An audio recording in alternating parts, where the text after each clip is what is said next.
The person in charge pulled back the curtains, and the players leaned their heads out the windows. Above one of the windows, a large blade would swing down to survive, and they could win 100 million yen, fail, and it meant death.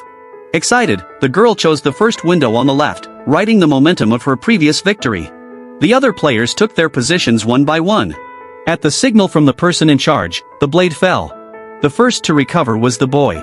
Then came the doctor, who collapsed on the spot in fright. Next was the police officer, who laughed, he had also survived. Clearly, only the girl remained motionless. The next round began. 4 chairs surrounded a spinning table, and 3 players could freely choose a seat.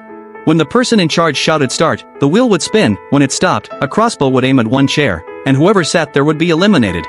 After careful observation, the boy and the police officer both concluded that the chair currently under the arrow was the most dangerous. An object staying in one position too long might again stop there due to inertia.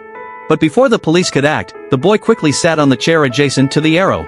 The police reluctantly chose the chair opposite the boy, while the doctor, disagreeing with their assessment, sat directly in line with the arrow. Just as the person in charge was about to start, the police suddenly changed his mind and moved to the chair with his back to the arrow. With the crossbow adjusted, the countdown began, and the table spun rapidly. As the spinning slowed, the 3 were on edge. Fortunately, no one was hit. The arrow struck an empty chair. The person in charge readied the crossbow again, but just as he was about to fire, the police began fidgeting. He reasoned that the previous spot had already been tested, so the force applied this time would differ. Confident, he moved the chair back and sat firmly. Round 2 began. The table spun swiftly at the signal. The doctor and boy were anxious, but the police remained calm, convinced of his choice.